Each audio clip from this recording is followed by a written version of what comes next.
Well, my next guest literally wrote the book on all of that, and he contends that the Chinese Communist Party is more deeply rooted and intertwined in the business of our country than we can even fathom.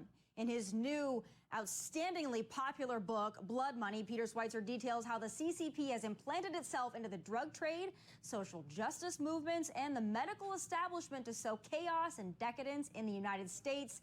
And Peter, I'm so excited, joins me now. First of all, congratulations on the book. Obviously a smash hit, like all of your books. Thank you so much for being here. Oh, it's great to be on with you. Thanks so much for having me.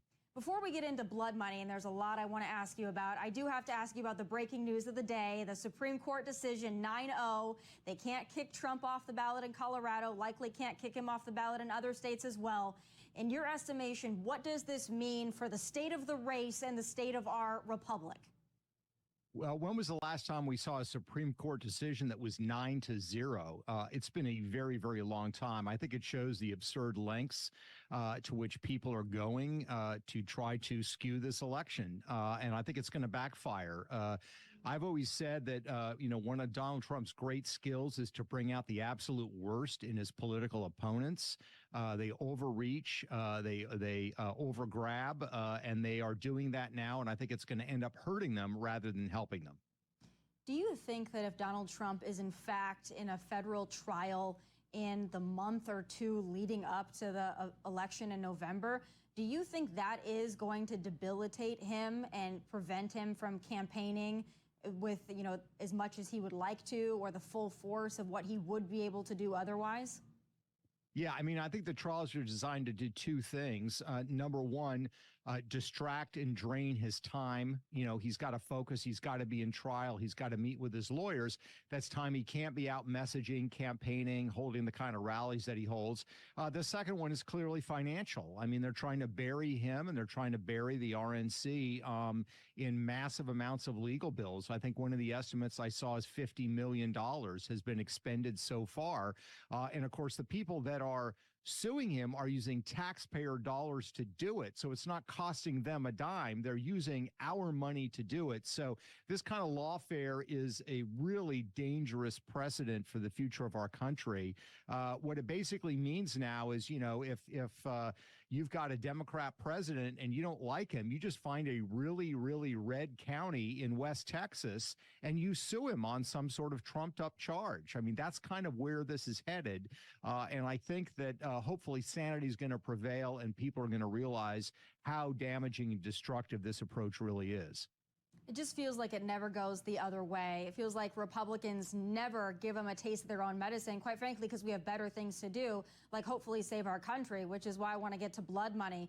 The things that you detail in this book are shocking, or at least they should be shocking. Unfortunately, a lot of us don't find them as shocking as perhaps it should be. But the length that China is involved in everything, I mean, I think we've always looked at China as somewhat of a threat, but the detail that you go into in this book about just how involved they are and how strategically involved they are, I want to start off right away with one of the big topics that you write about, which is the white wolf and the drug trade. Tell my audience what they're going to read more about in Blood Money, but just kind of summarize for them what they need to be aware of as far as China is concerned with that.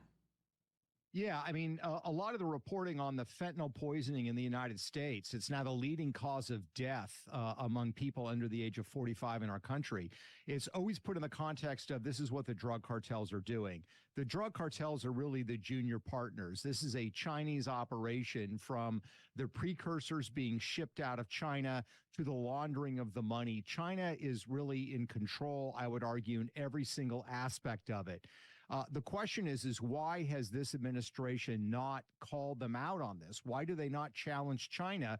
The fact is fentanyl is killing 100,000 people a year in the United States. And the vast majority of people that are dying of fentanyl poisoning don't even know they're taking fentanyl. They think they're taking Vicodin or Adderall or something else. So it's an ingenious weapon. The reason that I think that Joe Biden will not call the Chinese out on this is because there is really one degree of separation from his family's finances and the actual drug trade itself. That seems like an astonishing thing to say, but here are the facts. The Chinese gang that set up the Sinaloa cartel, that's the cartel that is the king of fentanyl.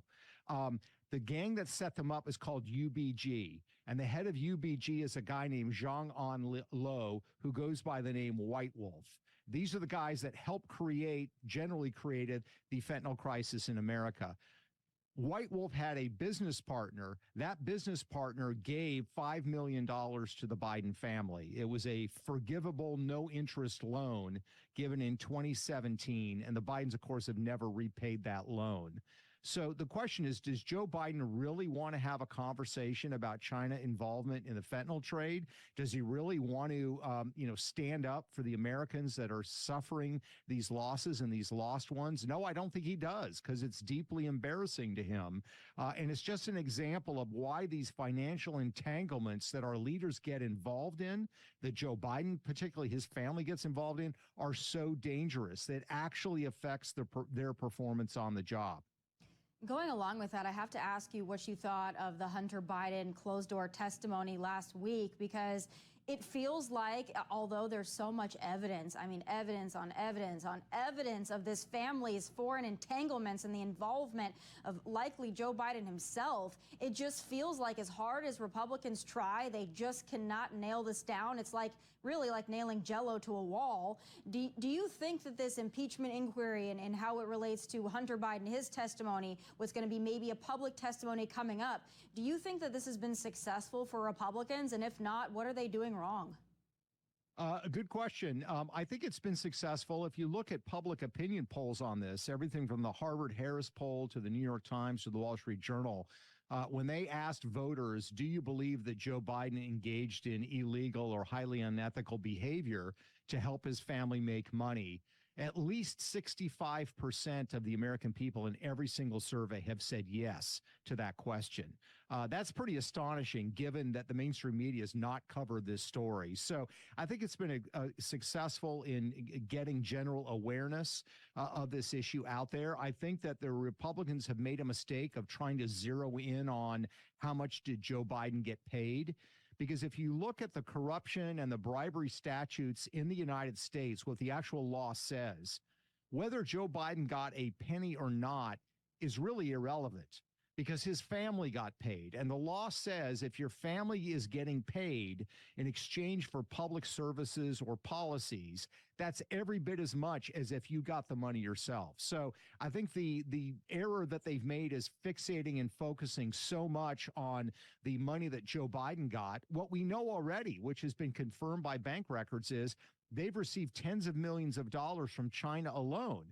And what was interesting about Hunter Biden's testimony, if you go through the transcript, he still can't explain what he was doing for that money.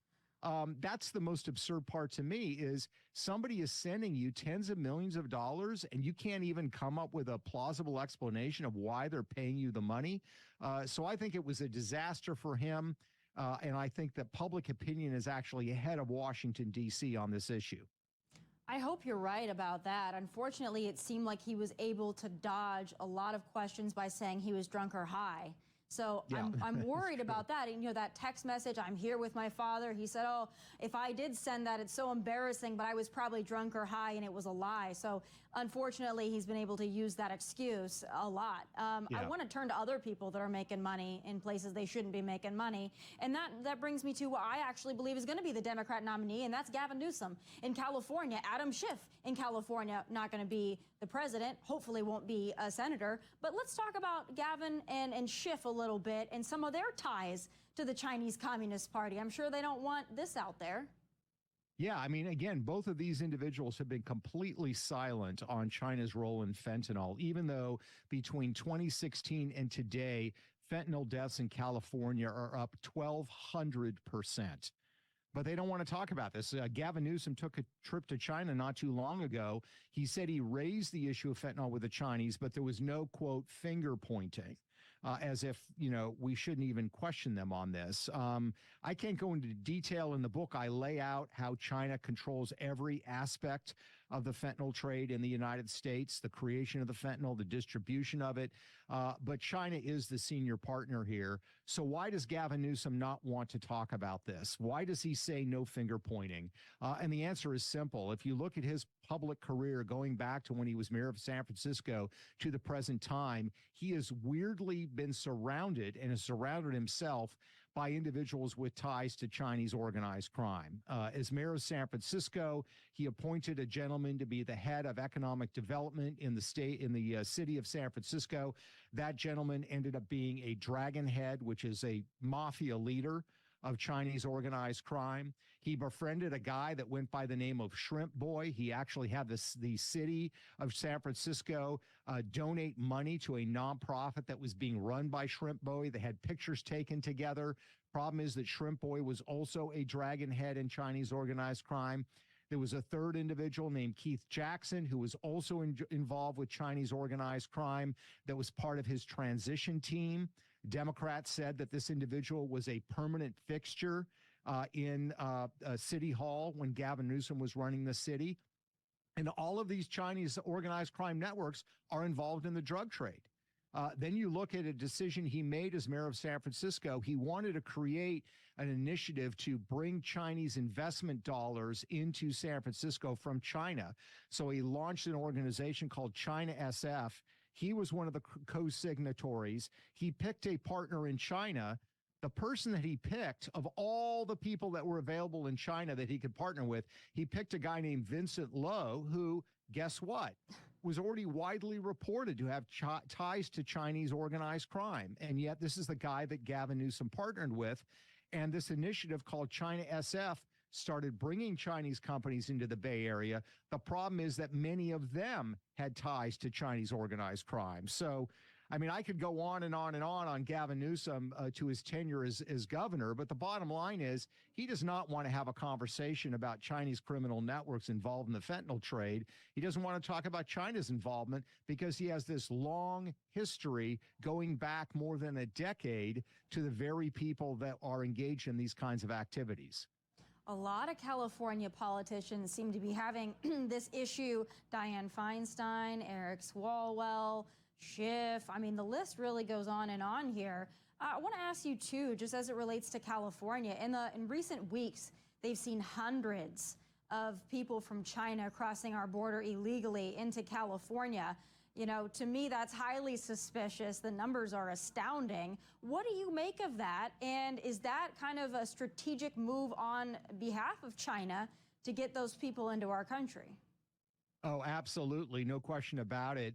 You know, in blood money, there are two things that are directly related to that. Number one, there was a case involving the Houston consulate, the Chinese consulate in Houston, Texas, where Chinese officials that had come into the United States were involved in efforts to try to foment social unrest in 2020. They were trying to encourage more BLM protests, more Antifa-type actions.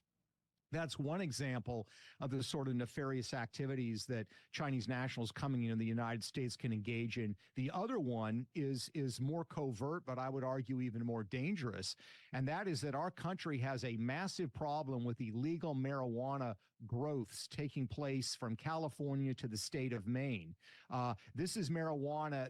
This is not the 1990s marijuana that people smoked in college. This is very highly potent. It's often laced with fentanyl. Well, these illegal growths are overwhelmingly being carried out by Chinese nationals who are illegally in the country. Wow. In the state of Maine alone, there are 300 known illegal marijuana growths being carried out by Chinese organized crime with illegal Chinese nationals in the country. It's happening in Oklahoma, Washington State, California. So absolutely, this is a massive national security problem. So you think these individuals are coming across our border to either work on these marijuana grows or they're already a part of it? You think that that's likely, that that's why they're coming over in the numbers we're seeing as of recently?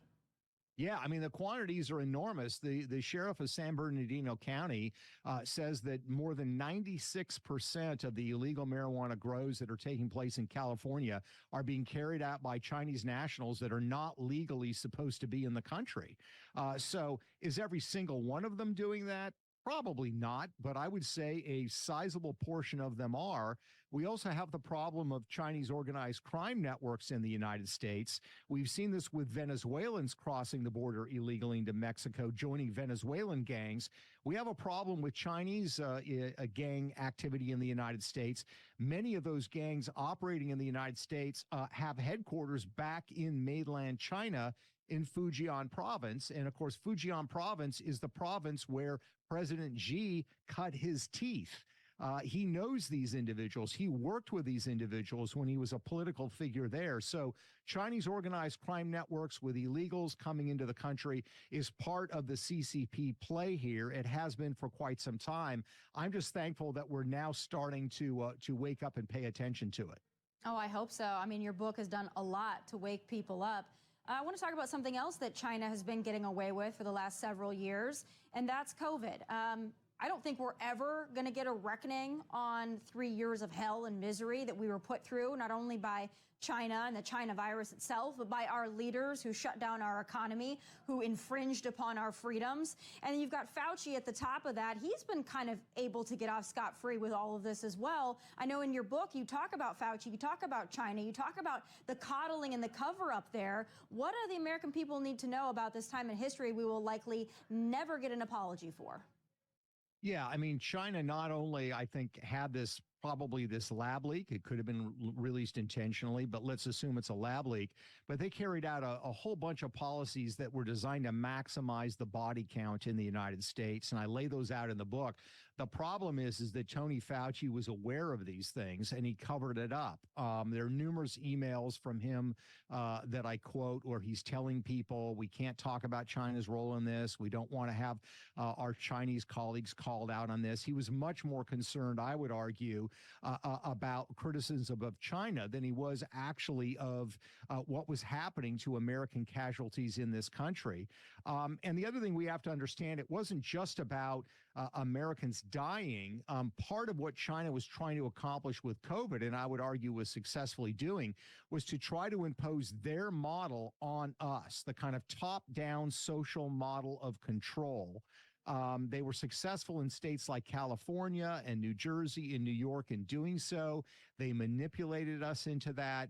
Just one small example, when COVID started happening in the United States and California said, Gavin Newsom said, we need lockdowns, China donated a couple of hundred drones to law enforcement in the United States so we could better monitor our population to make sure they were abiding by these lockdowns. I mean, that sounds pretty Orwellian. And law enforcement in California used them. They would fly these drones around with loudspeakers. And if people were out walking or something, the loudspeakers would say, you're violating the curfew. Please go back to your home.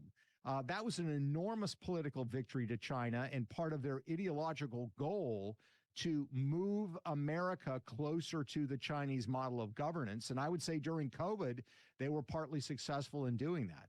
Yeah, all too successful. I think there was also another deal where Gavin spent $1 billion on masks from China. We're never going to get to the bottom of that one either. He never had to answer for that.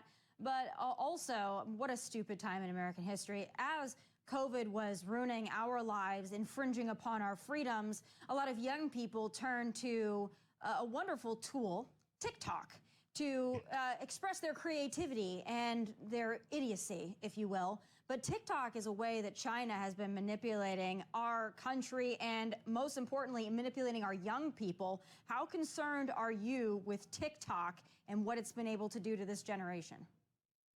Yeah, it's amazing. I mean, we're having this debate in this country. Is TikTok a threat? Is it not a threat? What we did is we got access to Chinese military and documents and also documents from the Chinese propaganda ministry. And they're not having this debate in China.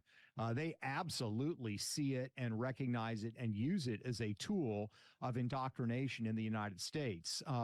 There's a Chinese military official we quote who says this is a Trojan horse that we can use against the West, that we are using against the West. And they talk about ways in which you engage in propaganda that's subtle. This is not propaganda where you have the Red Army marching, through Tiananmen Square with glorious music playing. This is about subverting the cultural norms and values of people. One of the things they talk about is getting people to reject their history and their historical symbols. All this toppling over of statues and attacking national symbols. TikTok is at the center of that, and the CCP sees that as a way that once you get people to reject their history, they are now open to new ideas, by which they mean their ideas. They're very optimistic that TikTok is going to allow them to win what they call a cognitive war against the United States. So I would say anybody concerned about TikTok, just read the chapters in the book and look at the extensive quotes from the Chinese themselves. They love TikTok. They think it's a potent weapon. They are using it against us. And, the reason we have political leaders who are not acting on this, both Republicans and Democrats, unfortunately, is precisely because there are some American investors that have huge investments in ByteDance, which is the parent company to TikTok. And if TikTok were banned or were something to change, they would lose a lot of money. So they are exerting pressure on Joe Biden. And they are also trying to exert pressure on Republicans in the Senate to get them to prevent any action being taken.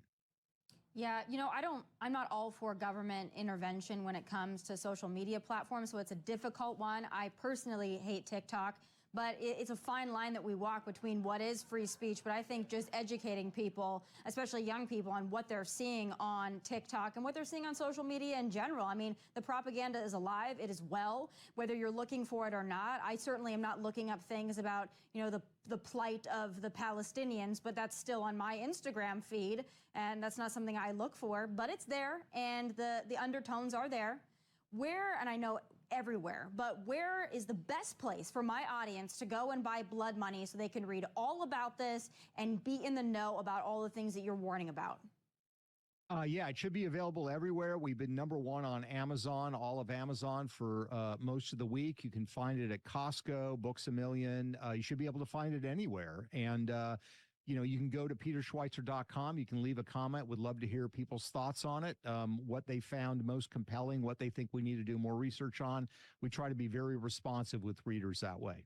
Well, I thank you, and my dad is one of those who recently purchased your book, and he's very excited about it. So he's very excited that you're on with me, and it's such an honor to have you. Thank you for all that you do to inform the public and all of your great work. I really appreciate you being here, and I hope to talk to you soon. Oh, great questions, great conversation. Thanks so much for having me. Thanks so much, Peter. In this election year, China is likely to be a hot topic of political debate. Is President Xi Jinping and members of his Communist Party friendly competitors or enemies of the West? Our next guest contends the CCP is killing Americans and destroying our way of life without firing a shot. Peter Schweizer, president of the Government Accountability Institute, is author of the new book, Blood Money: Why the Powerful Turn a Blind Eye While China Kills Americans. Peter, congratulations on another #1 bestseller. And I know 2 years ago, you gave us a New York Times bestseller with Red-Handed, which exposed how American elites get rich helping China. With Blood Money, you dig a little deeper. You contend the United States is already in a hot war with China. Our leaders are passive about it. Explain what's happening and why. Yeah, I mean, China has a strategy. They call it disintegration warfare that says, look, we don't want to have a kinetic fighting war with the United States because that would lead to all kinds of disruption and damage in China. So we're going to try to beat them by not going to war, but by undermining them nonetheless. It's an idea as old as Sun Tzu, the strategist, who said the best strategist is the one who defeats his enemy without actually having to fight him. They're doing this by sowing social chaos in the United States.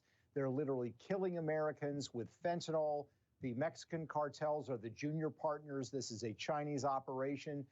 And they are engaging in other activities that are designed to tear America apart. And it seems to be working. Well, let's get into this with a little a look at some of our politicians from both parties. Let's begin with President Biden. I know for at least 5 years now you've conducted extensive research on Biden family connections to China. The president says he's had no involvement in his son Hunter's business, but you contend he has profited. How? He's profited because his family's profited. And we need to remember that the bribery and corruption statutes in the United States say even if the actual politician doesn't get a dime, if his family member profits, that in and of itself is corruption. And that's what's happened in this case. When you look at an issue like fentanyl, Joe Biden will not confront China on this issue. He said there will be no finger pointing. I think the reason is because of these financial connections. A Chinese gang called UBG is responsible for setting up the Sinaloa cartel in Mexico and making them the kings of fentanyl. They send more of this poison into the United States than anyone. The head of this Chinese gang is a gentleman who goes by the name White Wolf. Zhang An Li is his name. White Wolf has a business partner who gave the Bidens in 2017 a $5 million forgivable loan that the Bidens have never repaid. So you literally have 1 degree of separation between the first family of the United States and this poisonous fentanyl trade. Joe Biden does not want to have a conversation about this because of those entanglements and how poorly it would reflect on his family. Well, who else? How about the vice president, members of Congress? Yeah, well, you could look on the Republican side, Senator Mitch McConnell. Mitch McConnell is sort of DOA on these issues as well. He'll say some tough things about China, but he won't actually do anything. And the reason is that his wife, Elaine Chao, her family owns a shipping business called Foremost Shipping that has essentially been set up by the Chinese government to grow and expand rapidly. They've worked together since the early 1990s. What that means, of course, is that the families become wealthy, but it also means that if Mitch McConnell as a senator were to do or say something that particularly angered Beijing, they could destroy the family shipping business overnight. That's the kind of leverage they have and the kind of leverage that they use. And what percentage of Congress are we talking here that they have leverage over? I think there's a handful of people. The larger issue, I think, is more a reflection of DC's political culture, and that is we have a lot of national leaders who want to be there. They're kind of go along to get along. Once you realize what China is doing and you look at the facts of how they are killing Americans, really over the last 5 years that they're responsible for the deaths of several million Americans. Once you confront that reality, you can't have business as usual with China. That means making very hard and difficult choices. So some of our leaders are engaging in what Winston Churchill calls looking at our enemies with vacant eyes. They kind of know what's going on, but they don't want to confront the reality because it would make their jobs much, much more difficult. How about Donald Trump? Now, some people say he's also profiting from business with the Chinese. What did you find? Yeah, Donald Trump doesn't have any direct financial ties to China, and he's actually, when he was president, was pretty tough on China. I think the one note of caution there is that, Donald Trump probably overestimates the ability of his personal diplomacy to get results with President Xi of China. Remember, in 2018, President Xi promised that he was going to deal with the fentanyl issue. President Trump, applauded him for that and effectively declared victory. The problem is that nothing changed. President Xi lied to him. So the hope, of course, would be that if Donald Trump is reelected, that he would have learned that lesson and not take President Xi at his word when he makes these promises. And Peter, last year we saw a spy balloon pass over the continental U.S. before it was shot down off the South Carolina coast. And you mentioned Chinese fentanyl pouring over our southern border from Mexico. So tell us some more about how business and political connections compromise U.S. national security. Well, it creates a circumstance where large sectors of our business community, particularly Wall Street and big tech, become lobbyists for China. When President Trump was in office, he imposed tariffs on Chinese goods and products. The Chinese didn't go to Washington, D.C. to lobby against it. They instead went to New York and to Silicon Valley, and they went to American businesses and said, guess what? You are going to go and lobby Washington and get them to end these policies, because if you don't, it's going to cost you business in China. So they're able to take some of our business leaders and effectively turn them into lobbyists to lobby our politicians and do their bidding, which is a very, very dangerous and divisive situation for our country to be in. Okay, up next, more with best-selling author Peter Schweizer and a look at the funding of the transgender movement and the Marxist plan to radically transform America.